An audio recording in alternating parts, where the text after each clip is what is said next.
ಆಯ್ತು. ಭಕ್ತ, ಓ ಭಕ್ತ, ಸ್ವಲ್ಪ ನಿಲ್ಲಪ್ಪ. ಏನ್ರಿ ಅದು ಬಕ್ರ ಗಿಕ್ರ ಅಂತೆಲ್ಲ ಅಂತೀರಾ? ಬಕ್ರ ಅಲ್ಲಪ್ಪ, ಅದು ಭಕ್ತ. ಭಕ್ತ ಎಂದೆವು.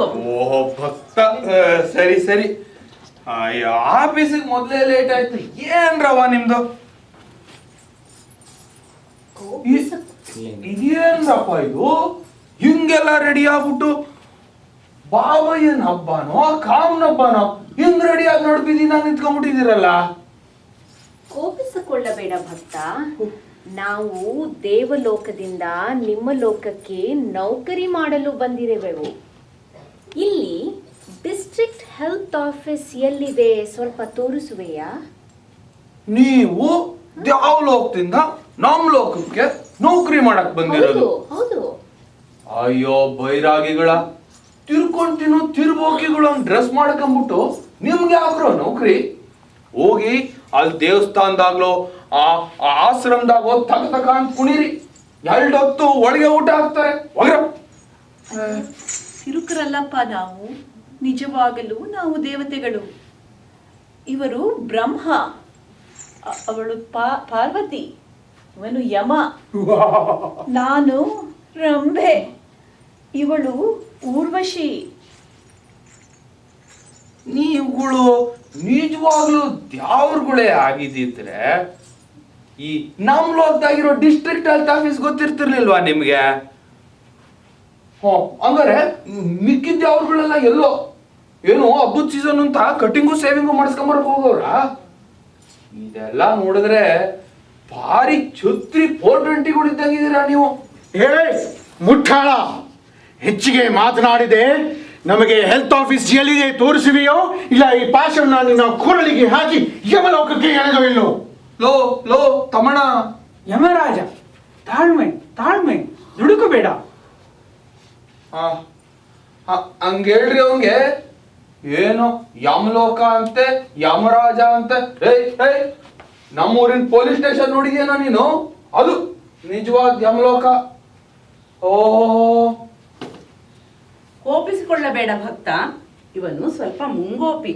ನಾವೆಲ್ಲ ದೇವತೆಗಳಾಗಿದ್ದರು ನಮಗೆ ಆ ಡಿಸ್ಟ್ರಿಕ್ಟ್ ಹೆಲ್ತ್ ಆಫೀಸ್ ಸಿಗದಕ್ಕೆ ಕಾರಣ ಉಂಟು. ಏನೋ ಕಾರಣ? ಭಕ್ತ ಜನರು ಈ ಭೂಲೋಕದಲ್ಲಿ ಕಡಿಮೆಯಾಗಿ ನಾವು ಇಲ್ಲಿ ಪ್ರತ್ಯಕ್ಷವಾಗುವುದೇ ಕಡಿಮೆಯಾಗಿ ಬಿಟ್ಟಿದೆ. ನಾವು ಆ ಕಾಲಕ್ಕೆ ನೋಡಿದ ಭೂಲೋಕಕ್ಕೂ ಈಗ ನೋಡುತ್ತಿರುವ ಭೂಲೋಕಕ್ಕೂ ಅಜಗಜಾಂತರ ವ್ಯತ್ಯಾಸವಿದೆ. ಅದು ನಿಜಾನೇ. ಆಗಿನ ಕಾಲದಲ್ಲಿ ಮಹಾಭಕ್ತಾದಿಗಳು, ಋಷಿಗಳು, ಮುನಿಗಳು, ಅವರ ಆಶ್ರಮಗಳು ಇದ್ದವು. ಆದರೆ ಈ ಕಾಲದಲ್ಲಿ ಆ ಮುಗಿಲೆತ್ತರದ ಕಟ್ಟಡಗಳು, ಇಲ್ಲಿ ಹೊಗೆ ತೋರುತ್ತಿರುವ ಫ್ಯಾಕ್ಟರಿಗಳು, ಈ ಮೊಬೈಲ್ ಫೋನ್ಗಳು, ಐಫೋನ್ಗಳು, ಆ ಮೊಬೈಲ್ ಸಿಗ್ನಲ್ಗಳು, ಆ ಸಿಗ್ನಲ್ಗಳ ಮಧ್ಯೆ ನಮ್ಮ ದೇವಲೋಕದ ಸಿಗ್ನಲ್ ಆದ ಆಕಾಶವಾಣಿಯೇ ಕೆಲಸ ಮಾಡುತ್ತಿಲ್ಲವಲ್ಲ. ದಯವಿಟ್ಟು ಆ ಆಫೀಸ್ ಎಲ್ಲಿದೆ ಸ್ವಲ್ಪ ಹೇಳಿಬಿಡಪ್ಪ. ನೀವ್ ಹೇಳೋದು ನಿಜಾನೇ. ಈ ಲೋಕದಾಗೆ ಬದಲಾಗ್ಬಿಟ್ಟೈತೆ ಈಗ. ಆದ್ರೆ ಒಂದ್ ದಿವಸ ಹೇಳ್ತೀನಿ, ಈಗ್ಲೂ ಇಲ್ಲಿ ಸಾಧು ಸಂತರು ಎಲ್ಲರೂ ಅವರೇ. ಆದ್ರೆ ಅವರು ಬೆಳಿಗ್ಗೆ ಮಾತ್ರ, ರಾತ್ರಿ ಹೊತ್ತು ಅವ್ರ ಕೆಲ್ಸನೇ ಬೇರೆ ಬಿಡಿ. ಆದ್ರೂ ಒಂದ್ ದಿವಸ ಹೇಳ್ತೀನಿ, ನಿಮ್ ಜನಕ್ಕೆ ಕೆಲ್ಸ ಸಿಗೋದ್ ಕಷ್ಟ ಐತೆ ಈ ಲೋಕದಾಗೆ. ಯಾಕಪ್ಪ ಹಾಗೆ ನಡೆಯುತ್ತೀಯ? ಅಯ್ಯ ಇನ್ನೇನ್ರವ, ಮತ್ತೆ ಅಲ್ಲಿ ನೋಡ್ರಿ ಎಷ್ಟು ಜನ ಡಿಗ್ರಿ ಮಾಡಿರೋರು ಇದಾರೆ, ಡಬಲ್ ಡಿಗ್ರಿ ಮಾಡಿರೋರು ಇದಾರೆ. ಅಲ್ಲಿ ನೋಡಿ ಮೂಲೆನಾಗಿ ಡಿಗ್ರಿ ಕೊಂಡ್ಕೊಂಡಿರೋರು ಬೇರೆ ಅವ್ರೆ. ಅವ್ರನ್ನೆಲ್ಲ ಬಿಟ್ಟು ನಿಮ್ಮಂತವ್ರಿಗೆ ಕೆಲಸ ಕೊಡಕ್ಕಾಯ್ತದ ಹೇಳಿ? ಅಲ್ಲ, ನಾವು ಯಾರೆಂದು ತಿಳಿದ ಮೇಲಾದರೂ ನಮಗೆ ಕೆಲಸ ಕೊಡಬಹುದಲ್ಲ? ನಾನು ಯಾರೆಂಬುದು ಗೊತ್ತಾ? ನಿಮ್ಮಂಥ ನರಮಾನವರನ್ನು ಒಯ್ಯುವ ಯಮ. ಹಾಗೇನಾದರೂ ಒಂದು ವೇಳೆ ಅವರು ನಮಗೆ ಕೆಲಸ ಕೊಡದಿದ್ದರೆ ನಾನು ಅವರನ್ನ ನರಕಕ್ಕೆ ಎಳೆದೊಯ್ಯುತ್ತೇನೆ. ಲೋ ಯಮಣ, ನೀನ್ ಹಿಂಗೆಲ್ಲ ರೋಫ್ ಹಾಕೊಂಡಿದ್ರೆ ಈ ನಮ್ ಲೋಕದಾಗೆ ನಿಂಗೆ ಕುಡಿಯಾಕ ಒಂದ್ ಗುಡಕ್ ನೀರ್ ಕೂಡ ಸಿಗಾಕಿಲ್ಲ ಹೇಳಿದೀನಿ. ಏನೋ ಅಪ್ಪ ಅಣ್ಣ ಅಂತ ಅವ್ರು ಇವ್ರ ಕೈ ಕಾಲು ಹಿಡ್ಕೊಂಡಿದ್ರೆ ಯಾರು ದಯ ತೋರ್ಸ್ಯಾರ ನೋಡು. ಯಮರಾಜ, ನೀನು ಹೀಗೆಲ್ಲ ಸಿಟ್ಟಾಗಬೇಡ. ನಾವು ಇಲ್ಲಿ ಕೆಲಸ ಬೇಡಲು ಬಂದಿರುವವರು. ನೀನು ಹೀಗೆ ನುಡಿದರೆ ಹೇಗೆ? ತಪ್ಪಾಯ್ತು. ಇನ್ನೊಮ್ಮೆ ಹೀಗೆ ಮಾತನಾಡುವುದಿಲ್ಲ. ಹಂಗೇಳಿ ಅವನ್ಗೆ ಅದು ಮಾತು. ಹೋಗ್ಲಿ, ನಾನು ನಿಮ್ಗೆ ಡಿಸ್ಟ್ರಿಕ್ಟ್ ಹೆಲ್ತ್ ಆಫೀಸ್ ಎಲ್ಲಿದೆ ಅಂತ ತೋರಿಸ್ತೀನಿ. ತೋರಿಸಿದ್ದಕ್ಕೆ ಲಂಚ ಎಷ್ಟು ಕೊಡ್ತೀರೋ? ಲಂಚ ಲಂಚ ಅಂದ್ರೇನಪ್ಪ? ಅಯ್ಯ, ಲಂಚ ಅದು ನೀವು ದೇವತೆಗಳು ತಾನೇ ನಮ್ಗೆ ಹೇಳ್ಕೊಟ್ಟಿರೋದು ಆ ಚಟುವ. ಇದೇನು, ನಾವು ದೇವತೆಗಳು ನಿಮಗೆ ಚಟ ಕಲಿಸಿದೇವ? ಅದು ಹೇಗೆ ಸಾಧ್ಯ? ಅಯ್ಯ, ಇನ್ನೇನ್ ಮತ್ತೆ ನೀವು ನಿಮ್ ಭಕ್ತರ ಹತ್ರ ಎಲ್ಲ ಇಸ್ಕೊತೀರಲ್ಲ, ನೀವು ಕೇಳಲ್ಲ, ಅವರೇ ಕೊಡ್ತಾರೆ. ಅದಕ್ಕೆ ದಕ್ಷಿಣೆ ಅಂತಾರೆ. ನಾವು ಕೇಳಿಸ್ಕತೀವಿ, ಅದಕ್ಕೆ ಲಂಚ ಅಂತೀವಿ ಅಷ್ಟೇ. ಹೋಗಲಿ ಬಿಡು ಭಕ್ತ, ನೀನು ಕೇಳಿದಂತೆ ಲಂಚವನ್ನು ಕೊಡುತ್ತೇವೆ. ಆದರೆ ಈಗ ಸದ್ಯದಲ್ಲಿ ನಮ್ಮ ಹತ್ತಿರ ಏನೂ ಇಲ್ಲ. ಕೆಲಸ ಸಿಕ್ಕ ನಂತರ ಕೊಡುತ್ತೇವೆ, ಆಯ್ತಾ? ಬೇಕಾದರೆ ನನ್ನ ಹತ್ರ ಈ ಪಾಶವಿದೆ, ತೆಗೆದುಕೋ. ಅದನ್ನ ಇಟ್ಕೊಂಡು ನೀನೇ ಉಳ್ಳಾಕ ಹೋಗೋ. ಬಂದ್ಬಿಟ್ಟ ಪಾಸ ಕೊಡಕ್ಕೆ. ನೋಡ್ರವ್ವ, ನಿಮ್ಮ ಒಬ್ರು ನೋಡಿ ನಂಬಿ ಆಫೀಸ್ ಏನೋ ತೋರಿಸ್ತೀನಿ, ಆಮೇಲೆ ಕೈಗೆ ಎತ್ತಿದ್ರು ನೋಡಿ. ನಮ್ ಕೂಟದಾಗೆ ಭಲೆ ಭಲೆ ರೋಡಿಗಳಿದ್ದಾರೆ. ಅಲ್ಲಿ ಪ್ರೆಸಿಡೆಂಟ್ ಮತ್ಸೂದ್ನ, ಅಲ್ಲಿ ಮೂಲೆನಲ್ಲಿ ಎಂಟರ್ಟೈನ್ಮೆಂಟ್ ಶ್ರೀಧರ್, ಬಿಟ್ರೆ ಆ ಕಡೆ ಟ್ರೆಜರಿ ನಿಖಿಲ, ಅವರೆಲ್ಲ ಸಾಲ್ದ ಸೆಕ್ರೆಟರಿ ರಾಜಣ್ಣ, ಒಬ್ಬೊಬ್ಬರನ್ನು ಬೆನ್ನತ್ತಿಸ್ಬಿಟ್ಟೇನೋ ಹುಷಾರ್. ಛೇ ಛೇ ಛೇ ಛೇ, ಬೇಡಪ್ಪ. ನೀನು ಲಂಚಕ್ಕಾಗಿ ಅವರನ್ನೆಲ್ಲ ನಮ್ಮ ಹಿಂದೆ ನಕ್ಷತ್ರಿಕರಂದು ಬಿಡುವುದು ಬೇಡ. ನೋಡಪ್ಪ, ಕಡೆಗೆ ನಮ್ಮ ಯಜಮಾನರ ವಾಹನವಾದ ನಂದಿಯನ್ನು ಮಾರಿಯಾದರೂ ನಿನಗೆ ಹಣ ಕೊಡುತ್ತೇವೆ, ಆಯ್ತಾ? ನಾವೆಲ್ಲರೂ ನುಡಿದಂತೆ ನಡೆಯುವವರು. ಓಹೋ, ಎಂತ ಮಾತು! ನುಡಿದಂತೆ ನಡೆಯುವವರು. ತಾಯಿ, ನೀವು ಈ ಮಾತನ್ನ ಮಂತ್ರಿಗಳಿಗೆಲ್ಲ ಹೇಳ್ಕೊಟ್ಬಿಡಿ, ದೇಶ ಉದ್ಧಾರ ಆಗೋಯ್ತದೆ. ಹೋಗ್ಲಿ, ಈಗ ನೀವು ಹುಡುಕ್ತಿದ್ದೀರಲ್ಲ ಆಫೀಸ, ಅಲ್ಲಿ ಪೂನು ಅಂದ್ರೆ ಜವಾನ ನಾನು.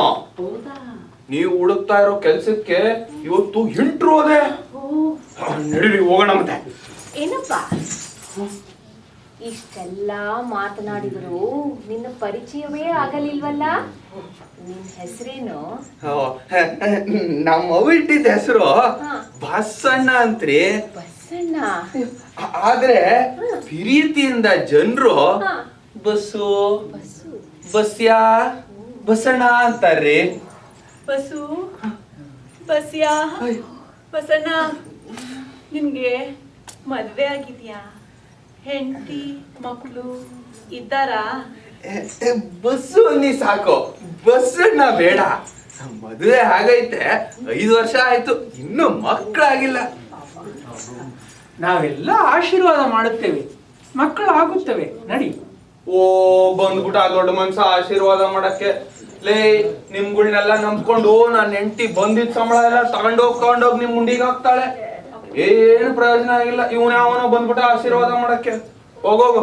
ಇದೇನು, ಇಡೀ ಜಗತ್ತನ್ನು ಸೃಷ್ಟಿಸಿದ ನನಗೆ ನಿನಗೆ ಒಂದು ಮಗುವನ್ನು ಕೊಡಲಾಗುವುದಿಲ್ಲವೇ?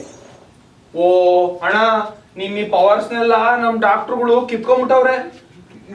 ಏನ್ ಅನ್ಕೊಂಡಿದ್ಯಾ ನಮ್ ಲೋಕಲ್ ಡಾಕ್ಟರ್ಗಳನ್ನ ನೀನು? ಒಂದು ಮಗಿನ ಈ ಹೊಟ್ಟೆಯಿಂದ ತೆಗೆದು ಈ ಹೊಟ್ಟೆಗೆ, ಆ ಹೊಟ್ಟೆಯಿಂದ ತೆಗೆದು ಟ್ಯೂಬ್ಗೆ, ಟ್ಯೂಬಿನ ತೆಗೆದು ವಾಪಸ್ ಹೊಟ್ಟೆಗೆ ಮಾಡಕ್ಕಾಯ್ತದೇನಿಲ್ಲ ನಿನ್ ಕೈನಾಗೆ? ಹೇಳು. ಛೇ ಛೇ ಛೇ ಛೇ ಛೇ, ಇದು ಎಂತಹ ಕಾಲವಪ್ಪ ಇದು. ಹೋಗಲಿ, ನೀನಾದ್ರೂ ಸುಖವಾಗಿದ್ದೀಯಲ್ಲ, ಅಷ್ಟೇ ಸಾಕು ಬಿಡು. ನಮ್ಗೆಲ್ಲ ಐತೆ ಸುಖ, ನಮ್ಮಂತವ್ರಿಗೆ. ಆಫೀಸ್ನಾಗೆ ಆ ಮುದ್ಕ ಸಾಯಬ, ಅವಂದು ಬೇರೆ ಕಾಟ. ಮನೆಯಾಗೆ ನಾನು ಹೆಂಡ್ತಿದ್ ಕಾಟ. ಅದು ಸಾಲದು ಅಂತ ಆ ಸಾಹೇಬ್ರ ಅಮ್ಮವ್ರು, ಅವ್ರದ್ ಬೇರೆ ಕಾಟ. ಸಾಕಾಗ್ಬಿಟ್ಟೈತೆ. ಅಯ್ಯೋ, ಲೋ ಸಾಹೇಬ್ರು ನಮ್ ಪ್ರಾಣ ಹಿಂಡ್ಬಿಡ್ತಾರ. ನಡೀರೋ ಹೋಗೋಣ ಬೇಗ. ಬರ್ರಿ ಬರ್ರಿ.